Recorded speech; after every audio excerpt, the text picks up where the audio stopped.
इधर हरियाणा में ईडी के एक्शन पर हंगामा। भूपेंद्र हुड्डा ने बदले की कार्रवाई इसे बताया है ये पुराना मामला है, मेरा इससे कोई लेना देना नहीं, भूपेंद्र हुड्डा की ओर से कहा गया है। और इस बीच अनिल विज का भूपेंद्र हुड्डा पर आरोप, कोर्ट की कार्रवाई नियमित रूप से चल रही है, यह अनिल विज की ओर से कहा गया।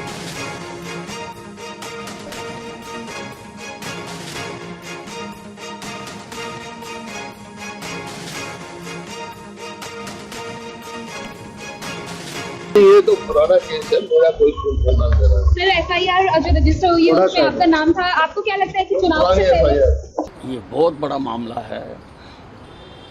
इन्होंने किसान अपने राज्य में रुला दिए थे, सेक्शन 4 सेक्शन 6 लगाकर किसान बेचारा सस्ते में अपनी जमीन बेच के चला जाता था और फिर बिल्डर माफिया उस जमीन को खरीद लेता था। 4 भी हट जाता था, 6 भी हट जाता था। ये इतना बड़ा कांड हुआ है और इसमें भूपेंद्र सिंह हुड्डा जी की भी संलिप्तता है और कुछ अधिकारियों की भी संलिप्तता है। और किसी भी प्रकार से इनके हाथ में अब हरियाणा की चाबी नहीं जानी चाहिए, क्योंकि अगर हरियाणा की चाबी इनके हाथ में जाती है तो ये तो पता नहीं और क्या कर देंगे। लगातार कोर्ट की प्रोसीडिंग्स चल रही हैं, लगातार कोर्ट में केस है। और दिल्ली में आज हरियाणा बीजेपी कोर कमेटी की बैठक में बाकी प्रत्याशियों के नाम तय होंगे। कल सीईसी की बैठक में 55 प्रत्याशियों के नाम फाइनल हो चुके हैं। देखिए TV9 की एक्सक्लूसिव खबर।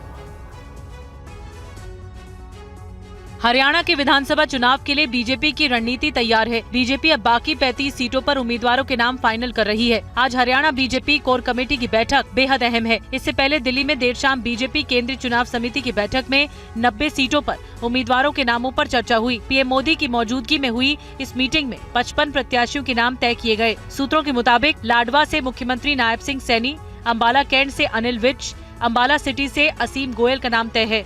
जींद से महिपाल ढांडा, पानीपत से प्रमोद विज के नामों पर मुहर लगी है, तो फरीदाबाद से विपुल गोयल, तेगांव से राजेश नागर, प्रथला से दीपक डागर का नाम फाइनल है।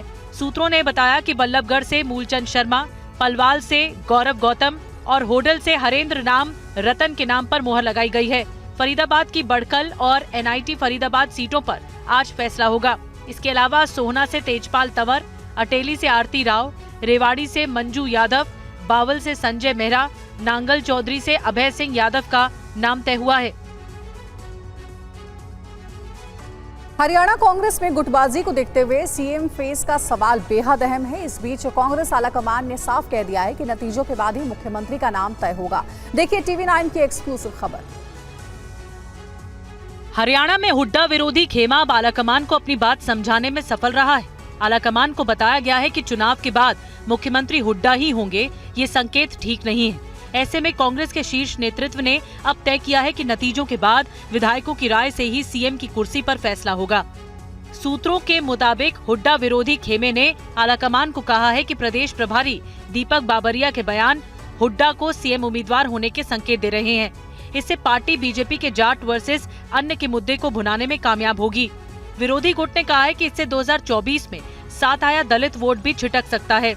विरोधी गुट की शिकायत के बाद आलाकमान ने प्रभारी बावरिया को ताकीद किया कि विधानसभा चुनाव के बाद विधायकों की राय लेकर आलाकमान सीएम का फैसला करेगा। चुनाव में किसी को सीएम उम्मीदवार नहीं घोषित किया जाएगा। सीएम बनने के लिए विधायक होना जरूरी नहीं है। कोई भी व्यक्ति अपने आप को प्रस्तुत कर सकता है सीएम के तौर पे, कि जिसके पास विधायक दल में से किसी न किसी का समर्थन रहता है और कांग्रेस हमारे का आशीर्वाद रहता है।